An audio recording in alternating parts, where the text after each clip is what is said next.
Hey, Roy Rough Riders. This is Mademoiselle Mosley again. I hope everybody is doing fine tonight. I want to talk about healing, but in more of an in depth aspect of it because when people say healing, it could be probably taken in a lot of ways. When you're healing,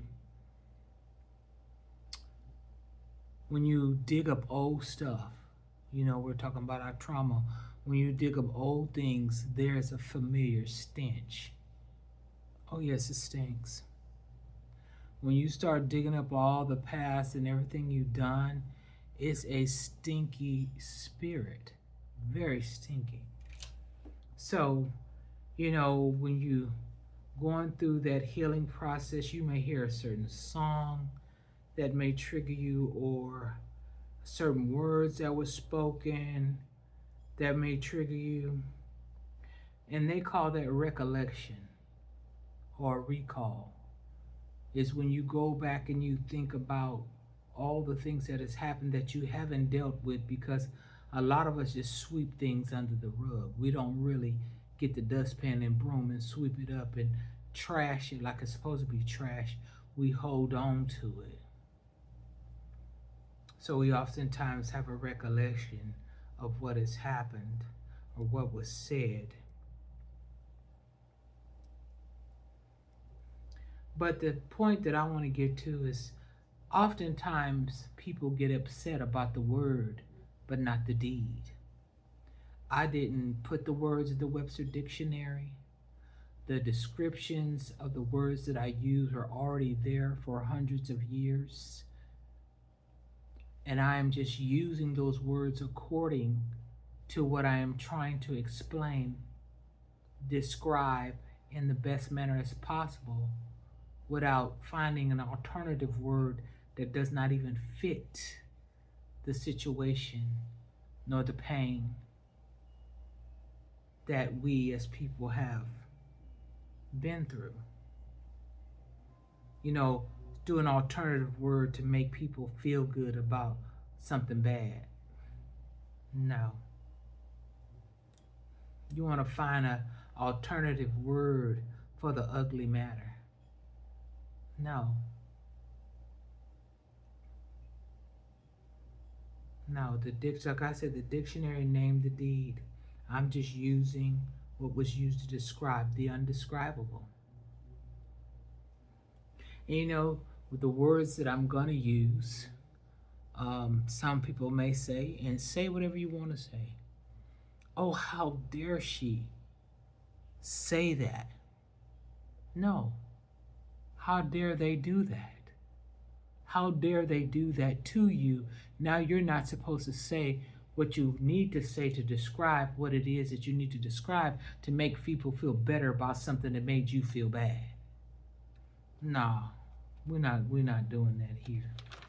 We want to heal. We're not going to be what's that little commercial? I got stuck on Band-Aid because Band-Aids got stuck on me. No, it's okay for a Band-Aid for a little while, but you have to get into the depth of the healing. You can't just keep a Band-Aid over it just so no one sees or no one knows what's going on with you. Because if you leave it on too long, it's not going to get the air that it needs to heal, and it's going to get infected. See, when you go down the depths, you come up with stinking, filthy stuff. Like when you go deep inside and you find out really what it is that's going on with you, some of that stuff is so filthy, it's so offensive to you. So it's going to be offensive to others, even if they hadn't gone through. But it's not about how you making someone else that has not experienced what you experienced feel. It's about you being real. Then after you get through the real part, then you can leave it, but you have to deal with it. Because it's some stinking, filthy stuff that may offend ears. It's gonna offend people's ears. It's just that's what is gonna happen. Because see, according to the law of men, things of that sort should be hidden. No. But the word of God says that what is hidden shall be revealed. I know when I started digging up my stinking stuff I've been carrying around for years, what people have done to me, and when I talk about it, I felt a certain shame or a certain responsibility not to say what it is that really happened, feeling as though maybe I will be judged according to what somebody did to me. And I got to the point I didn't give a damn. I said, "No, we gonna take these shackles off. We're gonna take these shackles off. We're gonna loosen ourselves up, and we are going to speak our truth. We're going to reveal what has been hidden." And when you start revealing the hidden things, it starts to unmask those master manipulators. You know, those master manipulators that have these titles that when those titles are spoken, supposed to warm your heart. But sometimes those titles make your heart just grow cold.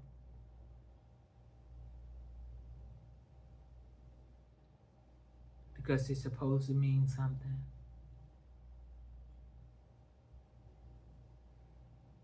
But to you, it didn't mean anything. They were just close enough range to do something strange that made you feel like you were deranged in your mind, which you are not deranged. It's something to feel a certain kind of way when you trust somebody and when you find out that's somebody that you should be able to trust. You cannot trust. Yeah.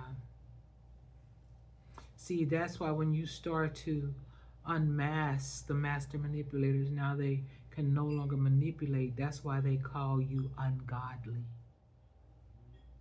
Oh, you're talking about that ungodly thing and using that ungodly speech? I'm not justifying ill speech. But when something ill is done to you, sometimes you have to just say it, just to get it out, just to release that ungodly thing off of you so that you can go on and get on with life like you're supposed to.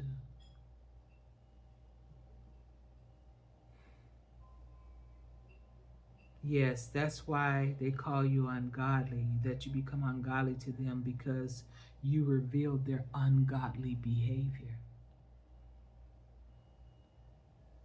Yes, you revealed their ungodly behavior. Now you're ungodly because you told the ungodly things that they were doing to you.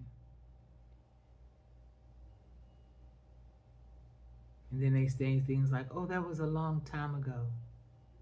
Yeah, it was a long time ago. And now it's time to expose. What people don't understand, even though things happened a long time ago, if you haven't dealt with them, it's still brand new because you haven't dealt with them. No, you have not. It's like I was thinking about something. We as mothers, you know, I'm speaking of myself as well, but I learned something from the trauma that I experienced is that be honest and truthful and take a real look at what's going on. Don't try to hide it because it becomes a monster. Huh. Yeah. See, the thing about it is that you rehearse the curse, but you don't want to hear the verse. You don't want to hear back what you played and you rehearsed over and over again doing that ungodly thing. So you kept rehearsing the curse, but you don't want to hear the verse.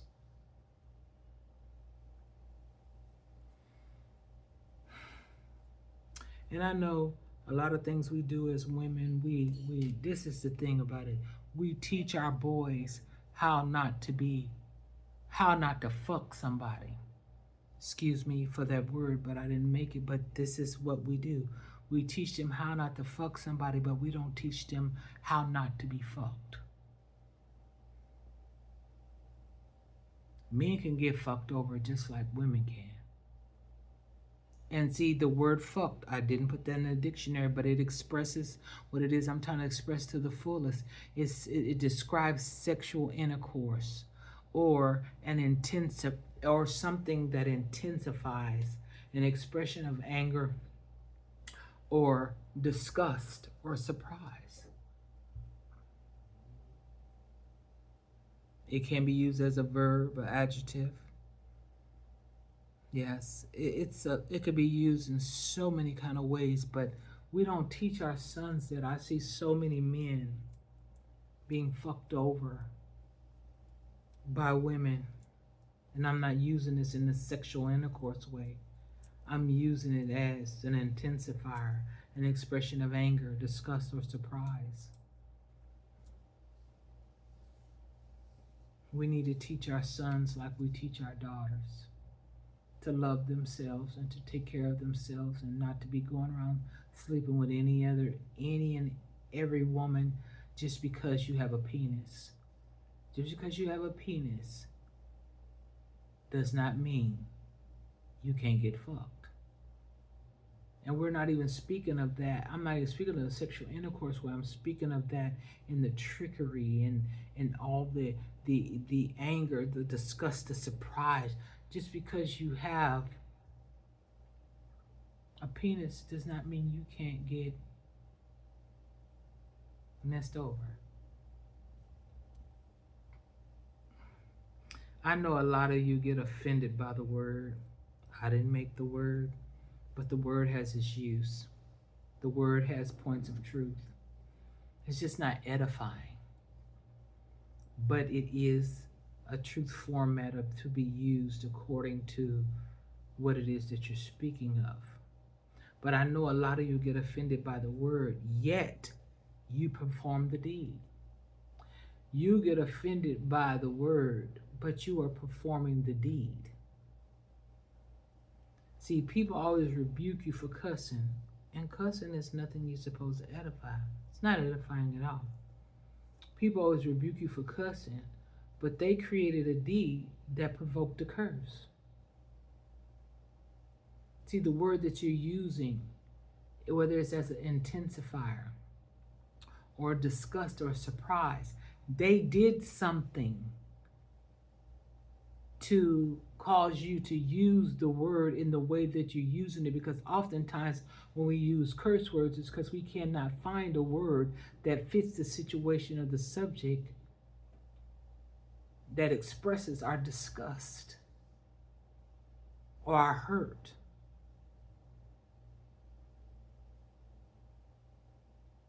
But yet, they created a deed that provoked the curse. You're performing the curse that the curse word pertains to. I'm going to use a few more of the words, and forgive me for those who need to forgive me, but God understands why I'm using it. I'm not saying that He's justifying or not justifying, but you are called to do things your way, and I'm called to do them my way. I am trying to save. I am not trying to hurt anyone. No one at all. I'm trying to help people understand that the deed is worse than the word.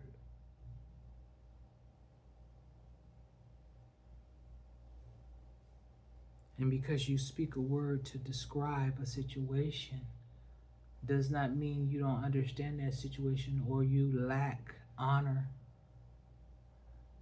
for God. You've been called to do things on the scope that God has called you to do things. Because you know what I thought about? I'll say one more thing and I'm going to go. I remember when I used to go to church. And I'd be sitting at church and I have a good time. And you know, praising the Lord, that's what I used to go, that's what I go to church for. I ain't going for people. But you know, in the midst of going for the Lord, you meet people, and you find out so many. And this is not to take nobody away from church.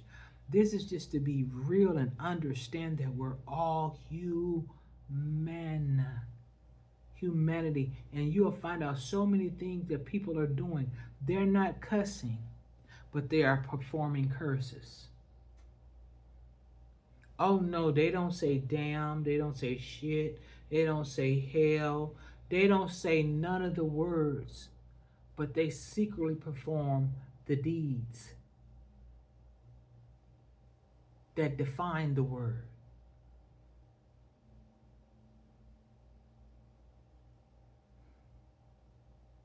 So I hope that helped y'all.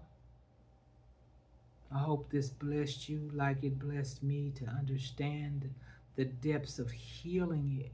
It's deeper than just, spending, and just because you're isolated does not mean that you're being healed. You can heal with people. It's just what you're willing to, the work that you're willing to do to get what need to be done.